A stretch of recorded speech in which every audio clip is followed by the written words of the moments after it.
Mr. Today and Alex squeezed past Simber's body to get a look. 4 Coolatory guards stood at the windows near the palace entrance, peering out, and 2 more sat leaning against the wall, asleep. Mr. Today gestured. Alex nodded, and together they attacked. Alex flicked his paintbrush at the first sleeping guard. The paint seeped over him entirely, and within seconds it solidified. Then he tossed 2 tiny balls of clay at the second sleeping guard. The clay stretched and clamped the guard's legs to the floor and his arms to the wall. Alex whispered, "Silence," as the surprised guard awoke, but the guards at the door heard the noise and whirled around.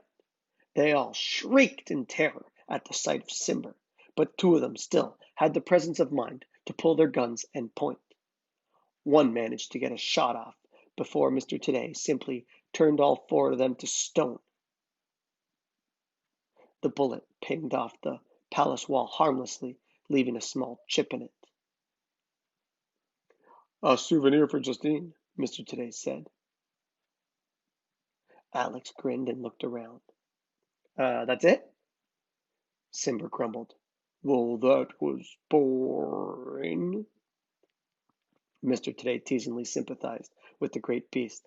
"Oh, Sim, I'm sorry. Say, how about you eat that one over there, hmm?" The silence.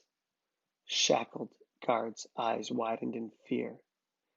Simber grunted and moved back down the hallway from which they had come, anxious to get back to the action in Arteme.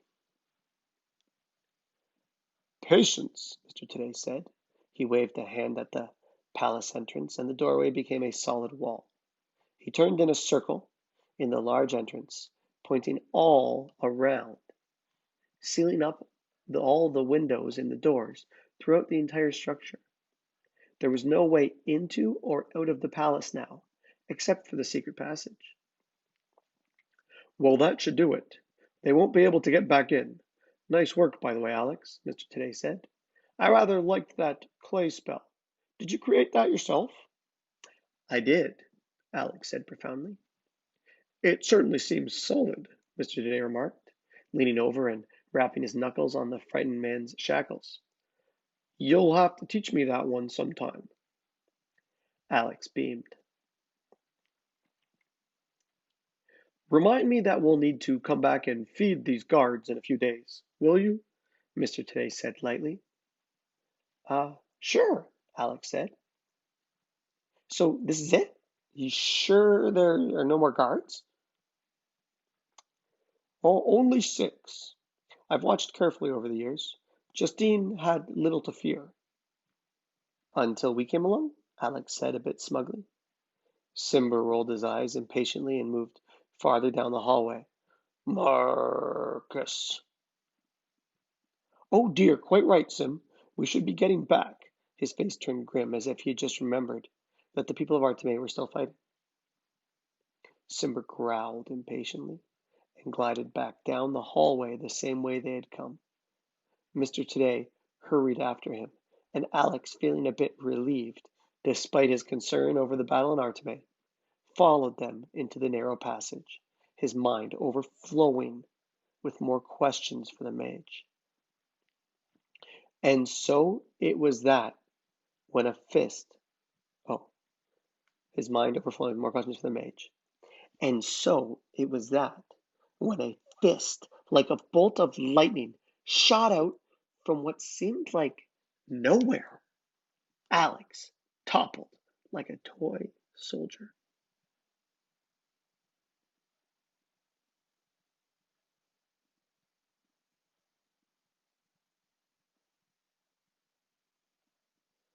Severing ties.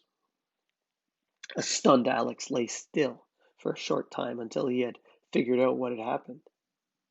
He quickly reached for a weapon and cried out to Mr. Today for help. Mr. Today turned to see what the commotion was just as Alex pointed the highlighter at his brother and wildly shot a round of blindness spells, missing Aaron, but hitting Mr. Today squarely in the eyes, causing him to double over in pain and lower himself blindly to the floor. "Simber!" shouted the mage. Simber, who had made it all the way to the secret passage, had to back up the entire way because nowhere was it wide enough to allow him to turn around. He roared his frustration and scuttled ungracefully in reverse. Aaron, eyeing the others, stood near one of the palace guards. Pure hatred dripped from his features.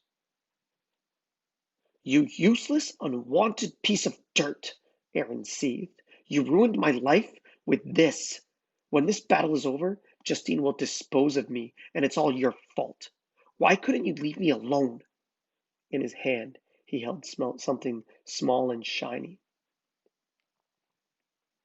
Alex's eyes widened. "Aaron! Why, what? Why won't you believe me? Just believe me. You'll stoop, you'll stoop to anything, won't you?" As he talked, buying time, he scrambled for a ball of clay, a fire dragon, a handful of scatter clips, anything. But his supplies were substantially depleted after the long day, and he had to dig deep to grasp hold of anything. As Mr. Today hurriedly neutralized the blind spell on himself, and as Simber scrambled backwards, nearly trampling the mage in order to reach the wide foyer where he could turn himself around, and as Alex scooted on his backside along the cold floor, searching wildly for something with which to defend himself, and finally landing his fingers on a freeze brush, Aaron pulled his arm back and shouted, "I hope you die 1,000 deaths." He threw the metal object with all his might. Alex, hearing the horridly familiar words, seeing the scatter clip, suddenly realized the meaning of Lanny's note.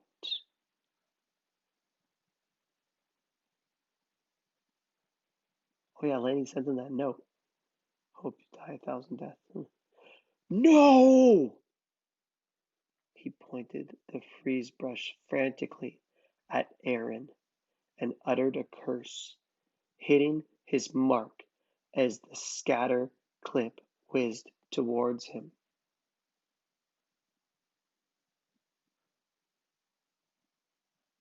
Mr. Today cried out and cast a glass wall spell, trying to stop the scatter clip. But it was too late. The simple, innocent scatter clip, combined with the words to make it lethal, had found its mark in Alex's chest. So, the comment, "I hope you die 1,000 deaths," is the magical quote you put on a scatter clip. Apparently, that's what she meant.